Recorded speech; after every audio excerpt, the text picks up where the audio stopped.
Hi, I'm Segura, and this is SEO 2024 Additional Insights.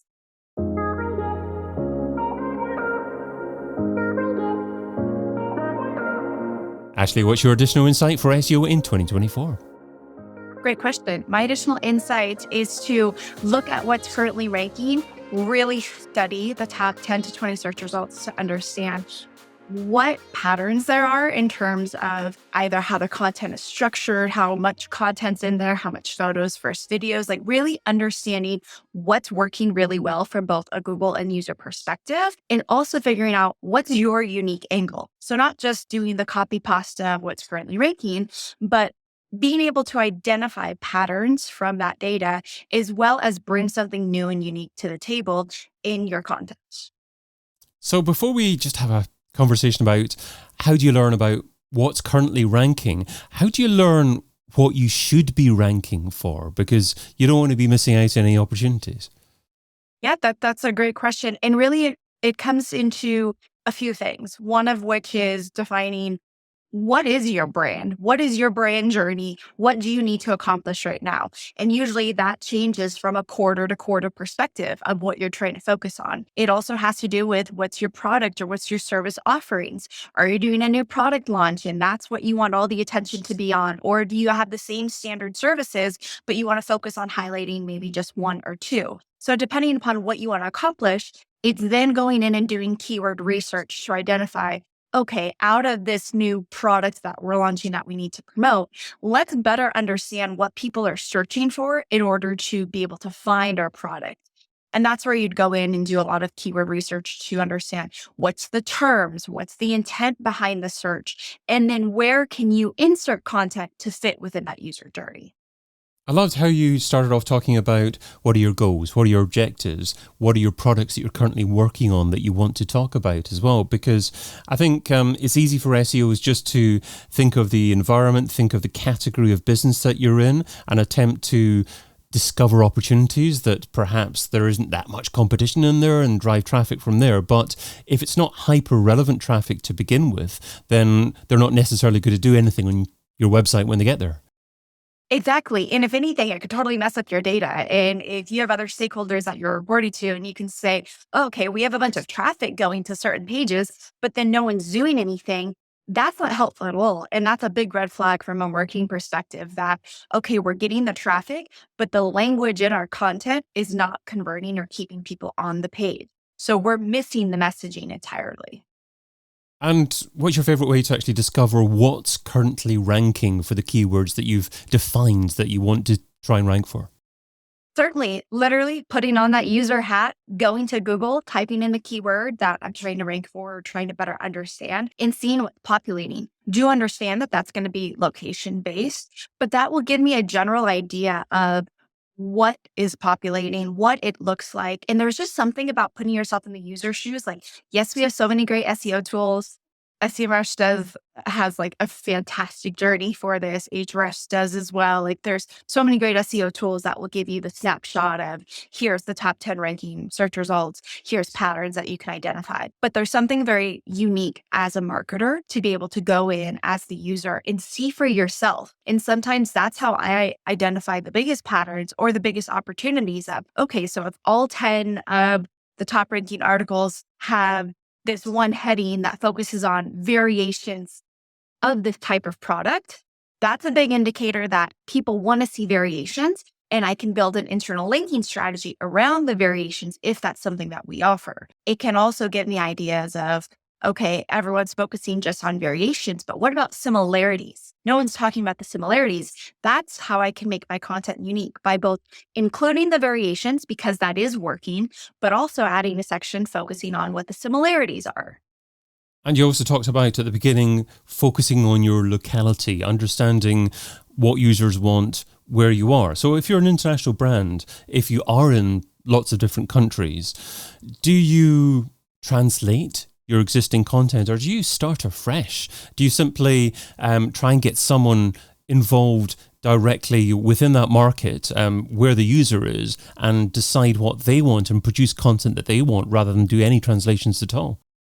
Yeah, that's a fantastic question. And really, from a perfect world where you have a huge marketing department, endless budget, someone in all these locations, yes, that is definitely the idea, is to have someone boots on the ground who really understands the language and the terminology and can create content within that area. That's very rarely what the actual situation looks like, though.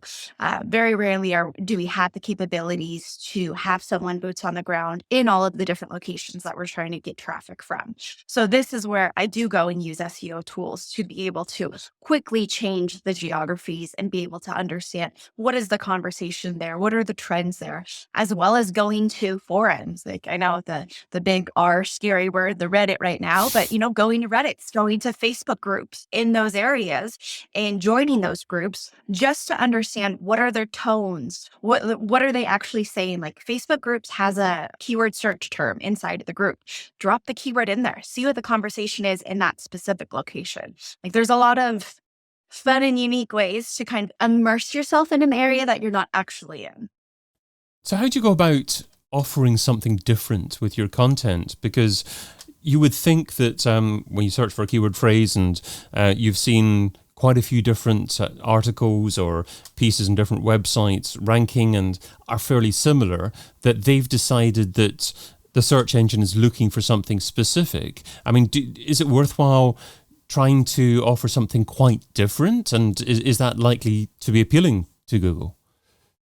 So it's a hard to say question because there's always so many other variables. For example, if you have really high authority sites, the ranking on the top three, even if your content is unique and has all the bells and whistles and is completely optimized, you're still competing with really high authoritative brands. And that's just going to be a difficult spot to come up, and it will take time. But if that's not the case, then you do have the opportunity to be unique and offer something different with your content that users are desperately searching for, or they don't even know that they need that information, but it's helpful. So for example, I'm noticing a lot of the long form content pieces, pillar pieces of content are still being produced by brands, which is great. It's really helpful for users. But where it's confusing and where there's usually this loss is people aren't using jump to buttons as much, or they'll have the table of contents, but they won't link to those sections. So they're thinking they're checking the right boxes, but they're still not making it as easy for the user to find the specific answer that they want, and they're burying it.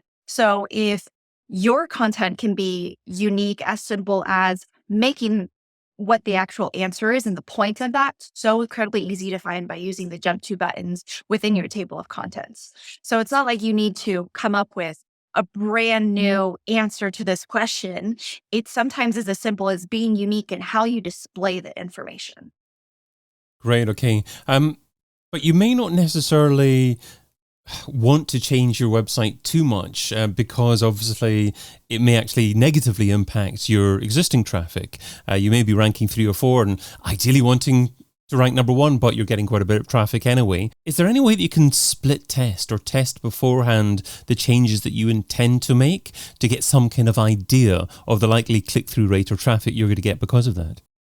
You can, but I mean, if we're talking about if you're on page 1 and you're at 5 and you want to be at 3, I mean, you're so close at that point that making any major changes, I would never recommend making any changes. Like, you're already for. Got you. So it's more about authority rather than actually the type of content you have. Exactly.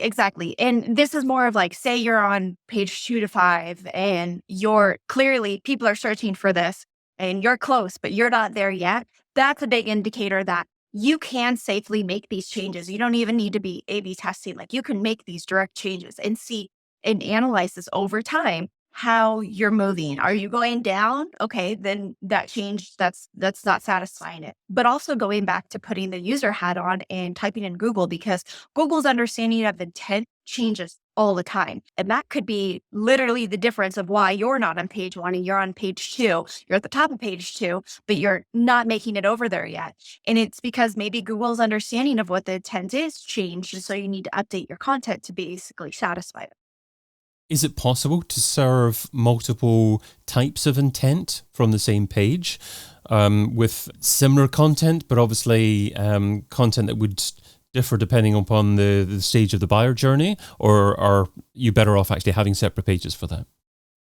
A little bit of both. I mean, I see this all the time, especially in specifically pillar pieces of content, to where it'll be informational and address informational, but then they'll sneak in commercial intent here and there. And oh, well, if you want the fast solution to this, instead of reading everything, you can just click here and purchase this, and there, problem solved. So I see brands all the time sliding in other intents while having the primary purpose be like an informational intent. And I see that working really successfully. That's definitely something to where I would go and look at what's currently ranking and seeing what are they doing? Are they just focusing on satisfying that informational intent, or is it all commercial based? And sometimes that commercial base is what works.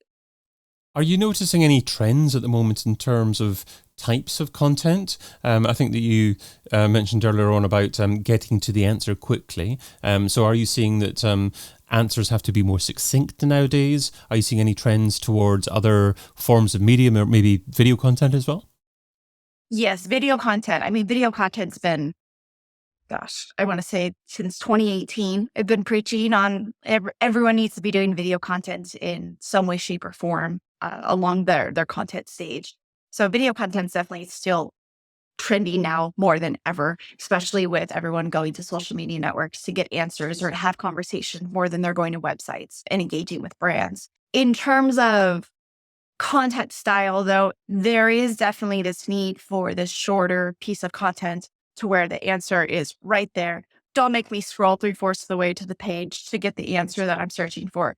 You know what the answer is. You've done the keyword research to understand that I'm just trying to get to this one point as a user. So burying it is not helpful. And that's also where I'm really curious to see with this March update how many different types of content are going to be affected. And are we going to see patterns with longer form content being affected? Because ideally, longer form content has satisfied user journey by being informational. But with AI, the past year and a half, creating these really long form pieces of fluff content, it's a little early to say, throw out all your long form, just focus on short form. I think this update's really going to tell us a lot once it fully rolls out of what not only Google wants to see, but how we can safely keep creating these longer, shorter form pieces of content while still getting to the point. You're saying there's no future for fluff content marketers. Oh, no. There was never a future to begin with. It was a fun, short ride, but that ride's over. So a lot of SEOs tend to think about driving traffic from Google and driving traffic directly to their website. But of course, you can deliver content, you can offer answers on other platforms as well, perhaps YouTube, perhaps social media as well. Can it be just as effective as part of the brand experience to aim to drive traffic to social media or other sites on behalf of your brand, and then do that as part of the buyer journey? Or ideally, do you want to keep people on your website as much as possible? I think that depends on your brand and your goals and who you're reporting to as well. That's really what it can come down to, if they rather see the social metrics or the site metrics. But at the end of the day, where are the conversions coming from? If they're happening because they're engaging and getting comfortable with your brand on social and then stopping by your website and then eventually going back to social and making a conversion, like, it's really understanding what that user path looks like, where you have resources to put the most efforts to create content in, and where you can track that path. I don't see anything wrong with putting a lot of effort towards social and creating a user journey, creating content from a social perspective that eventually gets people to the site. I think social is really good for building brand authority from a consumer standpoint of getting to know your brand, getting to know what kind of content you create. And then when they're ready, they know what your site, at that point, they know what you offer. They understand who you are. When they're ready, they're going to go on the site and make a conversion. But that can be very controversial depending upon what your organization has resources for, what they report on, and where the conversions really come from.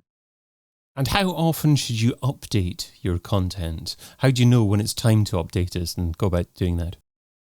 That is a great question. This is also going to be dependent upon how much traffic you get. So how often are you getting data to be able to say that this new blog post had enough eyes on it that I can start tearing it apart? So a very rough, safe estimate is I always recommend auditing your content quarterly. That's so at the end of the quarter, going back and pulling up all the metrics for all the content in that past quarter, not just the new content that you've posted, but literally all of your content, collecting the data for that and seeing what the patterns are. As user intent changes, as Google's understanding of user intent changes, that's where data from older pieces of content is also going to change. So if you have the capabilities and the resources to do even a rough mini content audit on a quarterly basis, that's going to really dictate what you need to do in the next quarter in terms of what posts need to be updated or what posts still need time, don't touch them, things like that. You've shared what SEO should be doing in 2024, so now let's talk about what SEO shouldn't be doing. So what's something that's seductive in terms of time, but ultimately counterproductive? What's something that SEO shouldn't be doing in 2024? Yeah, that's a great question. I mean, I think at this point, relying on AI for so much, we're losing our voice as a brand because we're going to AI to dictate so much of our content and so much of our content strategy. And AI is not great at sentiment. It's not great at tone. You can find yourself rabbit holing and telling it, no, that's not it. Try this. No, that's still not it. Try this. And then it makes another mistake and another mistake. And yeah. 100%. It is just not there yet. I don't know if it'll ever be there. It might, but who knows? But we end up spending so much time trying to reshape it that if we would have just gone back to creating it ourselves, or even from a strategy perspective, doing the old whiteboard and writing it all out and kind of getting all your ideas on paper versus relying on AI to do everything, it ends up taking more time. It's not producing great results. Brands' content, like across industries, are starting to look all the same. And consumers are not dumb. Like they're not. They're catching on to this. They're very well aware of what AI is doing and what role it's playing in marketing. And so from a time perspective, you may think that you're saving yourself time, but I suggest, and I've been trying to preach it, use AI as a co-worker, not as your primary resource. Great advice. Ashley Segura is co-founder and CMO at Content Yum. You can find her over at contentyum.com. Ashley, thanks so much for adding your additional insight to SEO in 2024. Thank you. I've been your host, David Bain. You've been listening to an episode of SEO in 2024 Additional Insights, a Majestic series that complements the original SEO in 2024 podcast, video series, and book. Find out more at SEOin2024.com.